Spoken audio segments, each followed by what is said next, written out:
Welcome to the Deep Dive. Today we are strapping in for what feels less like investigation into one topic and more like navigating the fault lines of a massive earthquake centered right in Hollywood. That's a good way to put it. We're pulling threads from this whole celebrity ecosystem where just extreme wealth clashes with real-world disaster, billion-dollar feuds, and frankly, institutional failure. Exactly. This is a deep dive tailored specifically for you, the curious learner, and it's designed to be a massive shortcut to getting informed on the complex forces shaping entertainment right now. Right. We're connecting three areas that seem, disconnected: the legal system, natural disasters, and the content machine, but they all point back to the same central issue, Which is? the dramatic consequences of power, wealth, and visibility in Los Angeles. And we have been synthesizing an intense stack of sources for you today. We're talking dramatic court filings with just unprecedented dollar figures, harrowing first-hand accounts of the LA wildfires. Not to mention critical analyses of celebrity-driven TV production and these deep, almost sociological critiques of relationship dynamics you see all over modern media. Our mission is to show you how these high-stakes areas all converge, creating this, this highly volatile environment. And where do we start? Not on the screen. We start in the courtroom. We're starting where the real immediate drama is happening. The legal reckoning of 2025, where long-held secrets and massive financial penalties are finally breaking the surface. Okay, let's unpack this. We've been calling this section Hollywood Under Siege because the sources are just highlighting this tidal wave of litigation. It feels unprecedented in its scope, its scale. Especially the focus on abuse and accountability. Exactly, leveraging both criminal law and these massive civil penalties. And what's fascinating here is the sheer gravity of the allegations, especially when we look at the Sean Diddy Combs case. This isn't just a collection of civil claims anymore. No, it escalated. It escalated to the federal level. He was indicted and arrested on charges including sex trafficking and racketeering. And that is such a crucial distinction. When prosecutors file racketeering charges, they're essentially arguing that he was operating a criminal enterprise. Yes. This is the federal charge reserved for organized crime. It suggests the alleged sexual exploitation was systemic, that it was facilitated through a network. A system designed to perpetuate violence and blackmail? Precisely. Yeah. The sources detail how this alleged system operated. It involved controlling victims through financial threats, isolating them, supplying them with drugs, and using violence to maintain compliance. The indictment specifically details organizing what it calls freak-off parties, right, where victims were coerced into sexual acts, and some of those were allegedly filmed and then used for blackmail. So the power dynamic described here is not just, celebrity misconduct. It's the calculated, organized use of institutional power and resources to control and exploit people. That's the key takeaway. It moves the conversation beyond just moral failings and into deliberate, ongoing criminal activity designed to facilitate exploitation. And Combs has vehemently pleaded not guilty, of course. Of course. But if the prosecution proves the racketeering structure, he faces a potential sentence of 15 years to life in prison. This sets an extremely high bar for criminal accountability in the entertainment industry. A bar that, until recently, a lot of people probably assumed was unreachable. Exactly. So if that's the criminal side, what gets really interesting is how the civil system is simultaneously responding in this, post-#MeToo era. We saw some massive legal milestones this year that signal a radical turning point for civil justice, particularly involving the director James Tabak. Yes, the Tabak verdict needs serious attention. He was found liable for decades of predatory behavior involving dozens of women, many who came forward during #MeToo. But the verdict itself, the number, was just staggering. He was ordered to pay $1.68 billion. $1.68 billion. That is not just a high number, that is a declaration. It is. This is one of the largest sexual abuse case verdicts ever recorded, and the takeaway here is profound. It signals that civil courts are reframing abuse not just as personal injury, but as corporate financial destruction. Right. When a civil court awards punitive damages, and for you, the learner, that means damages meant to punish, not just compensate, when they award them at this scale, it sends an unequivocal message. The message being? Predatory behavior will be met with catastrophic financial penalties that can erase an entire financial life, and it could potentially impact the studios that enabled him. So, okay, if the Tabak case represents this thunderous declaration of financial accountability, we saw the exact opposite scenario play out with the case involving the artist FKA Twigs and actor Shia LaBeouf. That case, yeah. It alleged years of emotional manipulation, sexual abuse, and control, and it just quietly settled this summer. The court filings had revealed some grim details of toxicity. You know, things you often find in artist relationships, including accounts of LaBeouf throwing things and isolating her. But advocates saw that settlement as a critical missed opportunity for public accountability. For sure. While the financial settlement presumably brought closure for FKA Twigs, it failed to set that public precedential bar that a high-profile verdict like the tobacco case does. Right. It allows the details to just fade away without the sustained public discourse you need for broader cultural change. It highlights the dual nature of civil justice. What do you mean? Sometimes the parties prioritize quiet resolution and financial recompense, but that silence can cost the greater cause of accountability, its public moment. Now let's look at the financial fallout hitting some other major stars who are fighting back. I mean, rapper Chris Brown is going after Warner Brothers Discovery for $500 million. $500 million. Yes. Regarding claims made in that documentary, A History of Violence. Brown alleges that the doc producers knew certain claims, specifically one from an unnamed woman about an incident on a yacht in 2020. He says they knew they were false, but included them anyway. The calculation being that the shock value was more profitable than journalistic accuracy. That's the argument. And his legal team's demand for $500 million is tied to the catastrophic toll he claims these allegations took on his income, his endorsement deals, touring potential, his entire reputation. So this is a very pointed strategy. He isn't suing the accuser. Nope. He's suing the content creators for reputational damage, claiming malicious intent and negligent inclusion of unverified claims. It asks a crucial question. What is the financial liability for media outlets that prioritize sensationalism over due diligence, especially when dealing with globally recognized figures whose earning potential is in the hundreds of millions? And we also have Jay-Z getting pulled into this legal vortex, which highlights the rise of what you called reputation lawfare. That's right. After an anonymous woman filed a civil lawsuit alleging he and Combs assaulted her at a VMA's after-party back in 2000. Right. Jay-Z denied the claims vehemently. He labeled them a smear campaign and an extortion attempt designed purely for financial gain. And then the accusers suddenly dropped the case after inconsistencies were pointed out by Jay-Z's defense team. But he didn't just walk away. No, he filed back. Hard. He is now seeking over $20 million in damages through separate lawsuits for malicious prosecution, abusive process, and defamation. Okay, let's define those for the listener. Malicious prosecution. That means Jay-Z is arguing the original suit was filed purely to inflict harm without probable cause, essentially weaponizing the court system itself. An abusive process. That means the legal mechanisms were used improperly to achieve an end, in this case, what they perceive as extortion. So he's not just defending his reputation. He's seeking financial and legal validation of his innocence by punishing the plaintiff for wasting his time and resources. And for the damage inflicted on his global brand. It highlights a clear trend in 2025.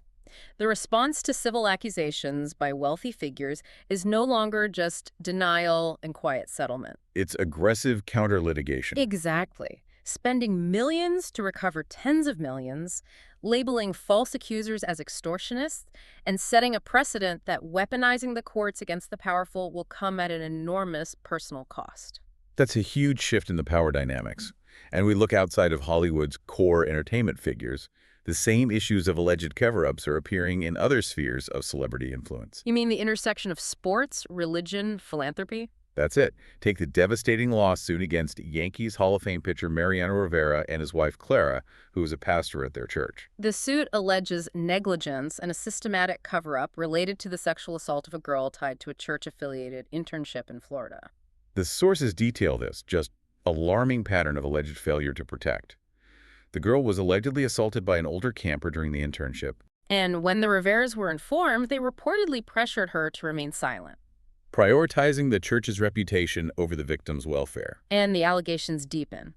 It's further claimed she was assaulted by the same individual later at the Rivera home, and years later by an adult son of an associated pastor at the church itself. So this suggests a repeated failure of institutional oversight. A negligence that extends beyond a single incident to a sustained pattern of complicity and cover-up within their sphere of influence. it really raises an important question about institutional responsibility. Right. Whether it's a major studio enabling a director or a high-profile church run by a respected figure, the lawsuit suggests this chilling pattern. Of using one's established, trusted reputation to shield alleged abusers and silence victims. Yeah. It challenges the public's perception of infallibility surrounding philanthropic celebrity. The irony is that the same resources and trust that enable massive charitable work like Rivera's can also be weaponized internally to enforce secrecy and control the narrative. Often at the direct expense of the vulnerable individuals within those institutions. Exactly. Okay, now shifting gears dramatically to the absolute. Theatrical fireworks of celebrity feuds that exploded on a production set. Oh, yeah. Nothing compares to the legal implosion surrounding the film adaptation of That Life. It ends with Us.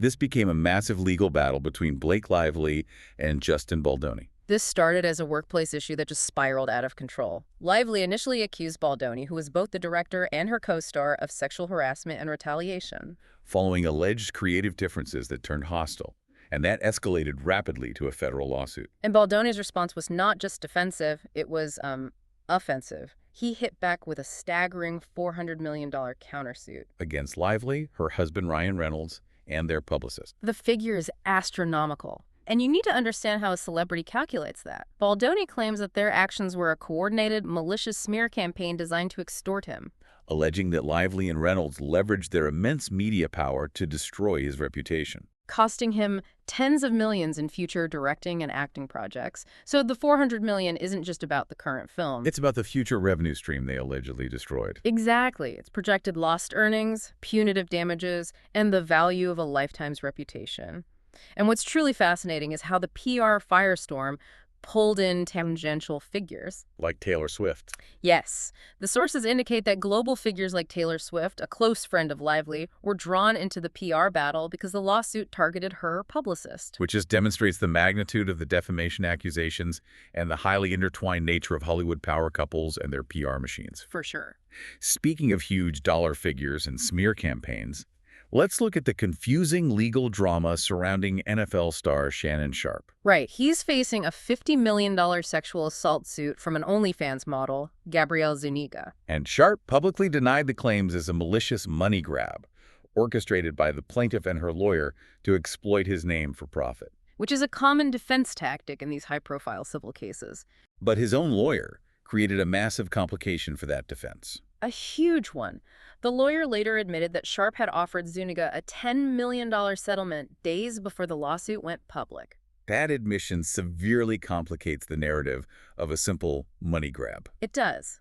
A lawyer offering $10 million suggests that there was, at minimum, a substantial risk of liability or reputational damage that the defense team was desperate to mitigate privately. And Sharpe has since stepped down from his role at ESPN, stating he needs time to deal with these false and disruptive allegations. So the public has to weigh the claim of extortion against the willingness to pay 8 figures to avoid litigation. And we cannot forget the ongoing copyright battles involving music megastars. The poet Kimberly Marasco has renewed her $30 million copyright infringement suit against Taylor Swift. For songs on 4 different albums: Lover, Folklore, Midnights, and the Tortured Poets Department. This case is difficult, though, because it keeps hitting these legal potholes. Right. Marasco had previously failed to properly serve Swift with the legal papers, which is a common defense strategy for high-profile figures. Avoiding service can delay or even derail a case entirely. And on top of that, copyright claims in Florida have a 3-year statute of limitations issue. Meaning she has to prove the continued harm or discovery of the infringement occurred within a really narrow window for each song. Marasco is attempting to serve Swift again, but the singer is proving elusive, though her production team continues to fight the underlying case. Still, the size of the demand, $30 million, claiming her poems were copied across 4 separate, hugely successful albums, makes it impossible to ignore. It really highlights the immense value of intellectual property in the music world. And it also showcases the challenge plaintiffs face when battling a corporate entity and a celebrity with limitless resources to delay and frustrate legal proceedings. Especially across multiple jurisdictions and timelines. Okay, finally, we need to focus on 2 major corporate power plays that are defining the future of media. One involving the business of narrative control, and the other involving artificial intelligence. Let's start with narrative control. In the UK, TMZ, one of the world's most powerful tabloid media giants, is facing high court filing accusations of operating a global media racketeering network. Racketeering again. But this time, it's not physical harm, it's narrative harm. Exactly. This lawsuit alleges systematic corruption involving blackmail and bribery of whistleblowers, like Ray J, to control, suppress, or shape specific narratives. So what does a global media racketeering network actually look like in practice? It means that certain stories never see the light of day, and others are amplified and shaped precisely to serve the financial or personal interests of the person paying the bribe or the entity demanding the blackmail. It fundamentally questions the journalistic independence of the outlet. Right.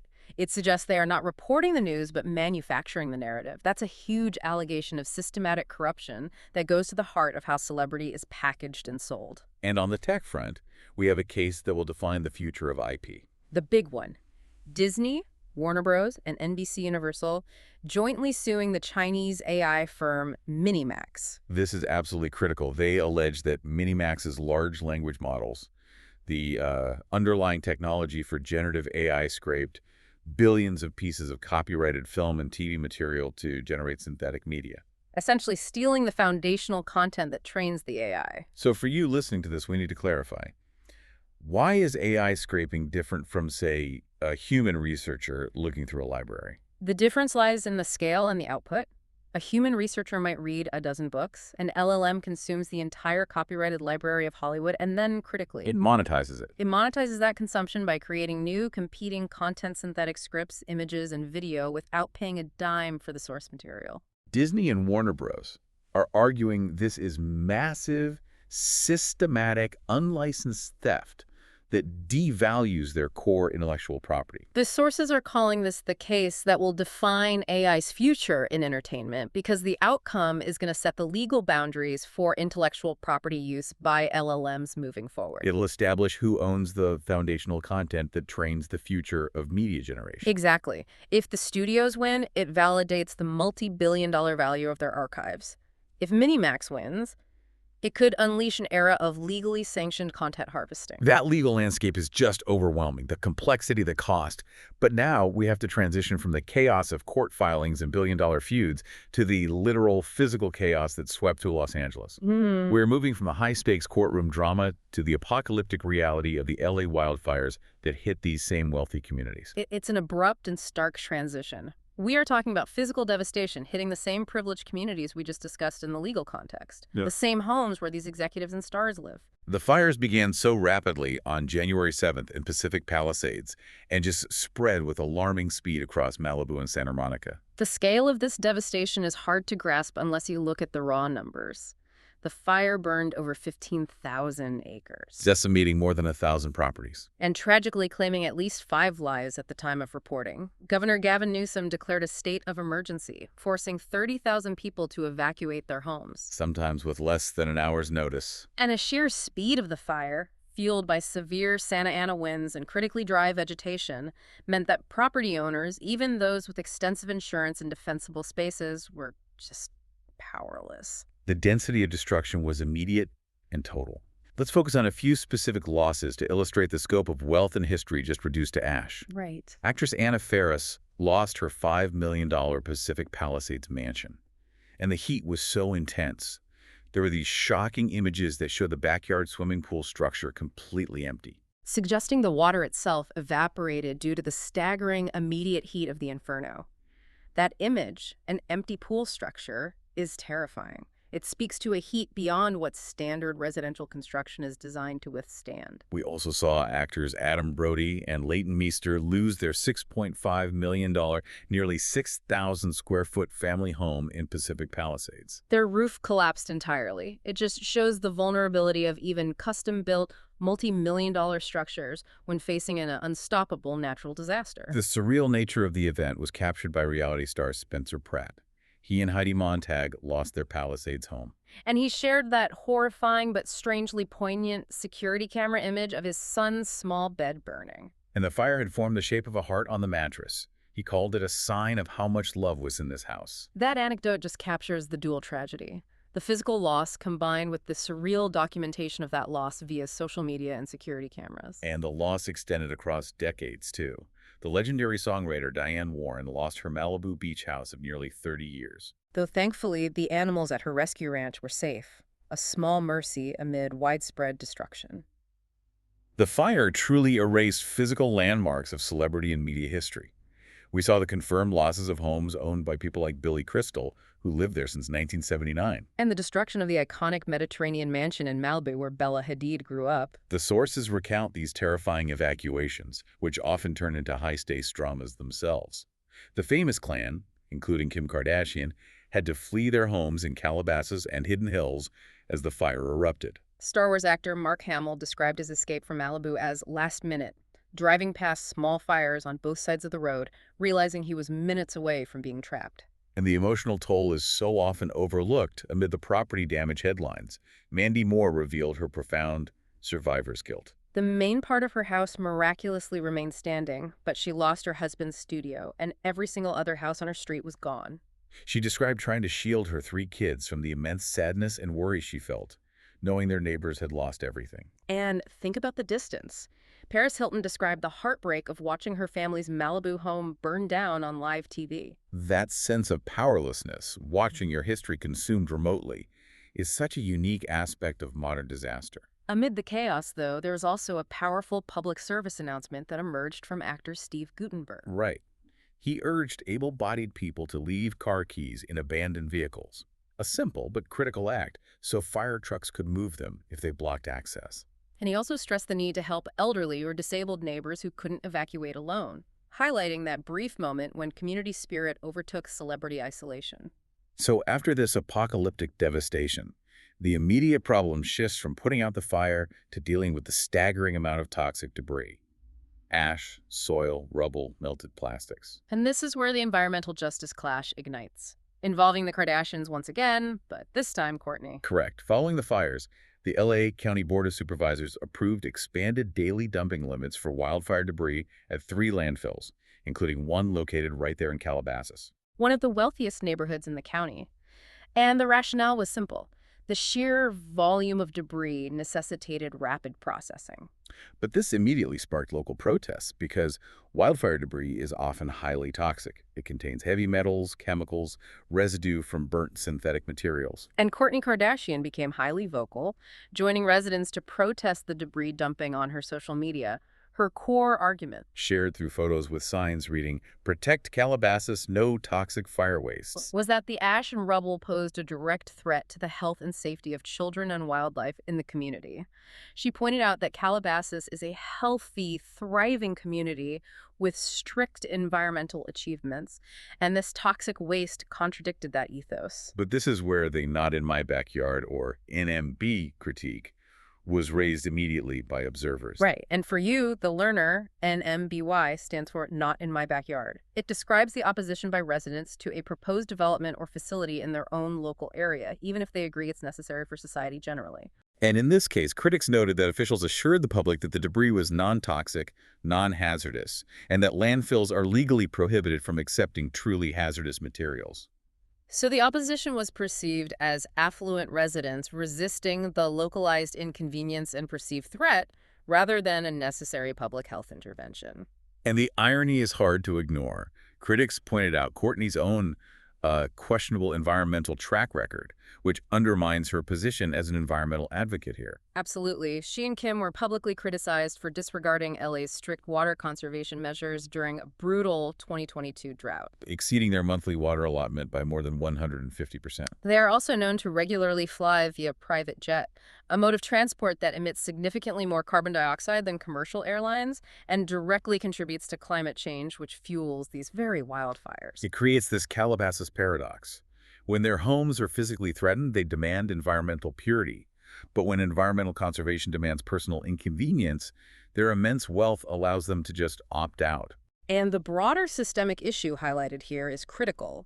The tendency for affluent communities to leverage their political and financial power to deflect environmental burdens onto less privileged areas. Kourtney even suggested the debris be placed in the desert where there are no people in harm's way. Seemingly ignoring the existence of other communities and ecosystems in those areas, Historically, low-income neighborhoods and communities of color have disproportionately shouldered the placement of landfills, incinerators, and polluting infrastructures. So when high-profile figures oppose a local landfill expansion without proposing equitable systemic solutions, they risk reinforcing those historical environmental disparities. Proving that even disaster is mediated by power and wealth.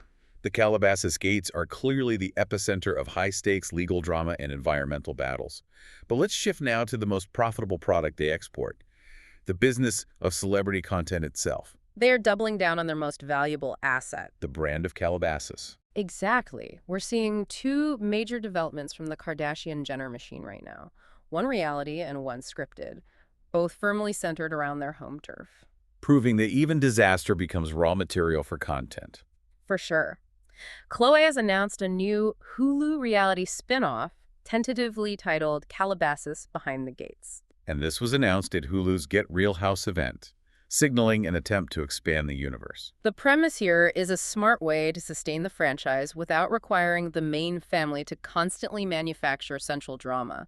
The focus is shifting away from the core sisters to the friends, associates, and neighbors in their orbit. The extended Kardashian universe. Exactly. Disney reality chief Rob Mills confirmed the show aims to answer who these people behind the gates truly are, leveraging the vicarious thrill of proximity to fame. Khloe also revealed some fascinating details about the family's production process that are critical to understanding the nature of reality TV today. Right, she noted that they are paid equally on the shows and, crucially, have creative control over the final cut. That control factor is absolutely paramount. Khloe gave a specific, almost iconic example. Kourtney reportedly uses this power to edit out clips where she says the word "like" too often. I mean, think about that for a second. This shows that their control extends far beyond avoiding sensitive family drama or contractual disputes. It extends into managing minute details of their speech, their vanity, their personal brand. Actively manufacturing a more polished, less vernacular version of reality, it makes you wonder how much real is left in reality when the talent has that level of editorial oversight. It's a great question, and what everyone wants to know is elusive brother Rob Kardashian coming back? Khloe expressed hope he would make a return to reality TV on the new spin-off of the main show, saying she always has her faith and confidence in Rob. It shows the enduring audience curiosity about the one member of the clan who pulled back from the spotlight, which itself becomes a valuable narrative hook for future content.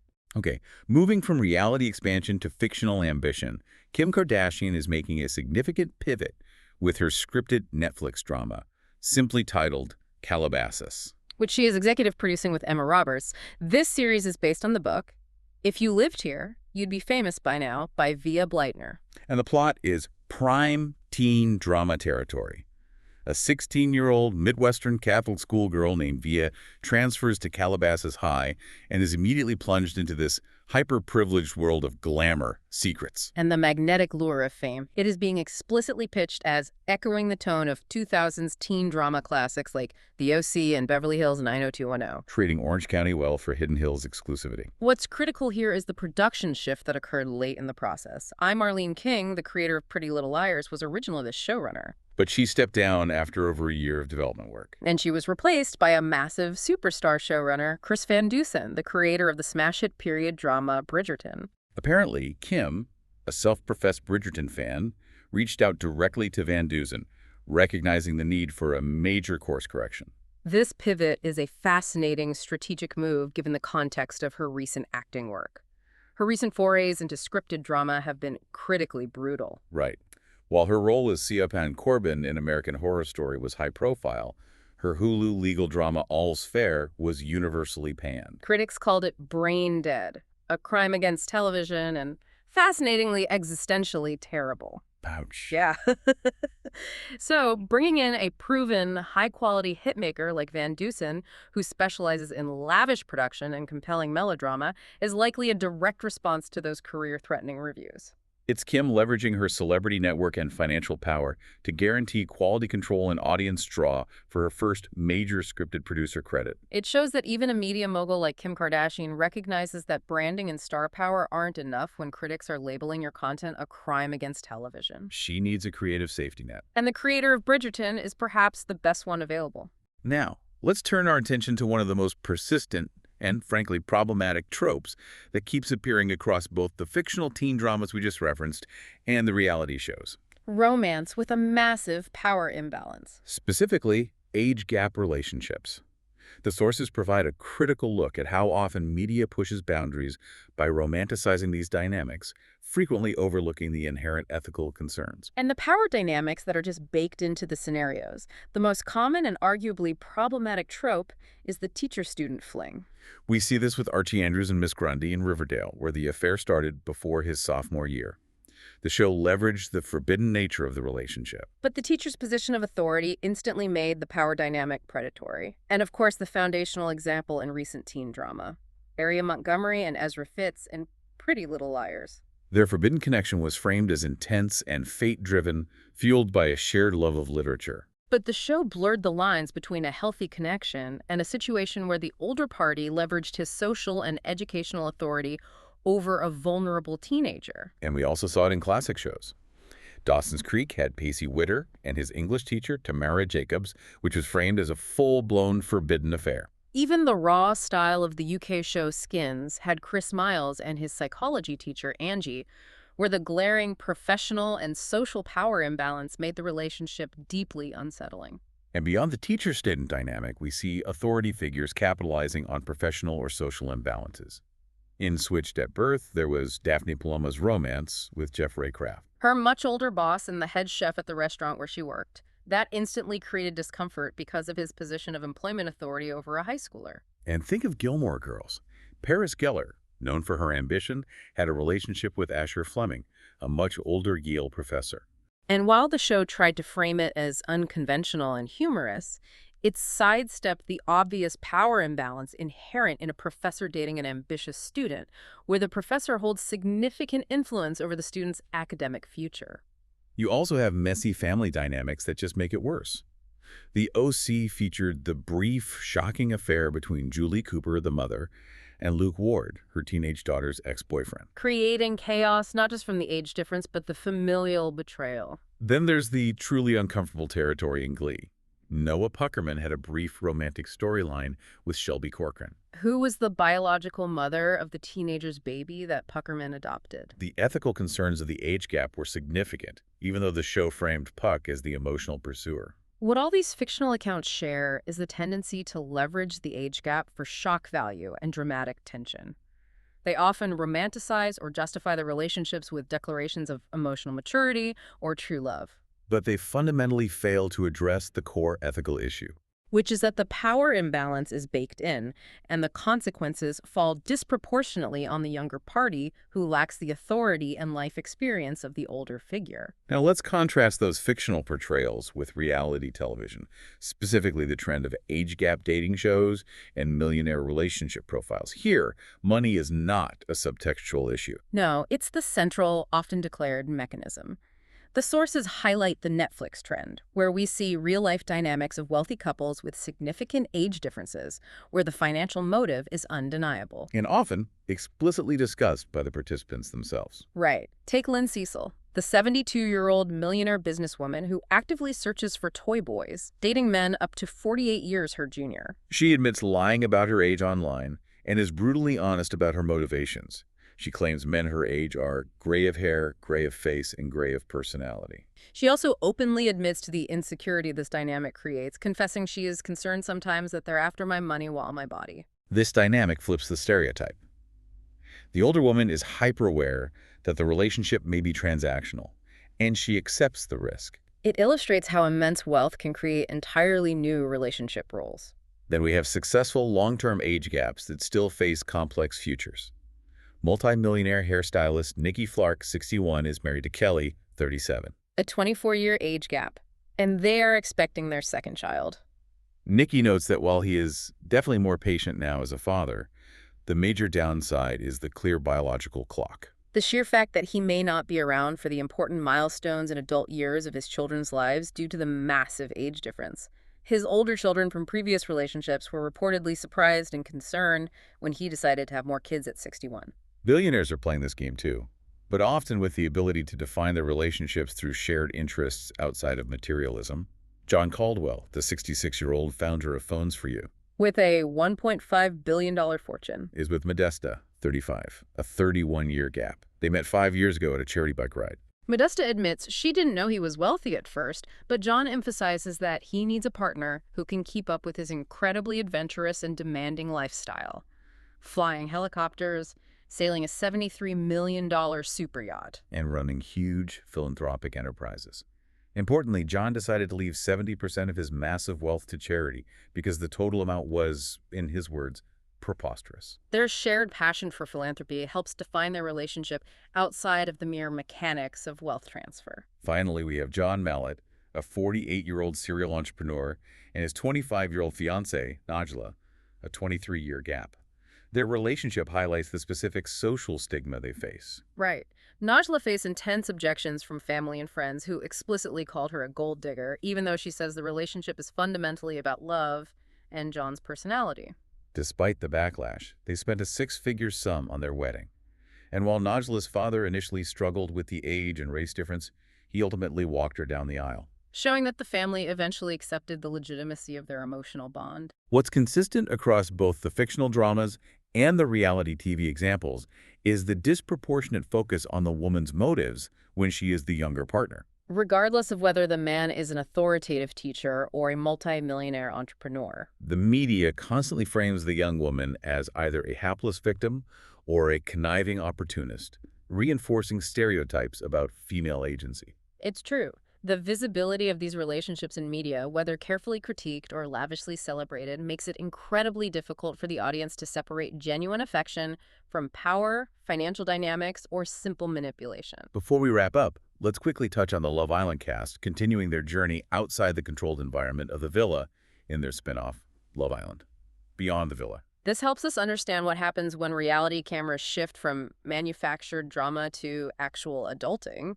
The cast discussed the different anticipation for the spinoff. They had significantly less anxiety than the initial season because they already knew the cast, reducing the social pressure. However, they felt intense pressure putting their day-to-days out there for the world to scrutinize, admitting they were nervous about how the unpolished, non-villa version of their lives would be received. And we got status updates on some key connections, showing the difficult translation from TV romance to real life. Janet and Connor confirmed they coexist now, keeping things cordial after a 9-month communication breakdown following the reunion, which plays out dramatically on the show. Connor noted that they never talked after the reunion and wrongly assumed different feelings from each other, contributing to the inevitable rift. Other relationships seem to be moving forward successfully, benefiting from the distance of the bubble. Kayla confirms she is happily dating a non-islander, a Montana boy, whom she met outside the reality TV sphere, which suggests that some cast members prefer relationships that aren't constantly mediated by cameras and public expectation. For sure. And there's the key friendship friction between Kayla and Liv. They view each other as sisters, but experienced a rift after leaving the villa, which they attribute to the natural difficulties of growing up, adulting, and distance. And they both agreed the falling out was likely inevitable, regardless of the cameras. Right. The reality TV camera simply accelerated and then captured the painful, messy process of two young women maturing and growing apart. A universal experience, but one that is rarely monetized and broadcast globally. Wow.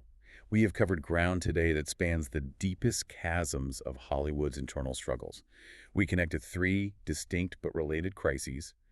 We navigated the explosive $400 million feuds between Blake Lively and Justin Baldoni. We witnessed $6.5 million homes reduced to ash in the LA wildfires. And we dissected the multi-billion-dollar deals shifting who controls the Calabasas narrative, both in reality and scripted drama. And the overarching takeaway from all these sources is the same. The power of visibility and wealth dramatically alters the rules and the outcomes. Whether you are dealing with systemic abuse, as seen in the Diddy racketeering case, fighting a $1.68 billion civil verdict like James Tabak, or simply trying to deflect environmental burdens like Kourtney Kardashian, the stakes and the resources available to control the outcome are immense and often tilt the scale away from true accountability. We saw the industry reckoning with past secrets using extreme financial consequences. From Chris Brown's massive $500 million lawsuit to Jay-Z's aggressive reputation lawfare. And the fire showed us that nature is the great equalizer. Yet even in disaster, wealth tries to dictate where the toxic ash is dumped. And finally, When we look at the content being generated from this ecosystem, from Chloe monetizing her neighbors to Kim hiring a Bridgerton creator to save her scripted pivot, we see the endless cycle of capitalizing on celebrity life. And refining the narrative to meet the highest standard of audience expectation, even if that means editing out every instance of the word like. So what does this all mean for you, the learner, watching all this unfold? Given the ethical complexity of age gap relationships repeatedly romanticized in fictional teen dramas like Riverdale and Pretty Little Liars, And the obvious financial motives involved in the age gap reality shows featuring millionaires. does the hypersaturation of this specific dynamic in media make it harder for audiences to critically assess power imbalances in real-life relationships? It's a compelling question that demands critical thinking.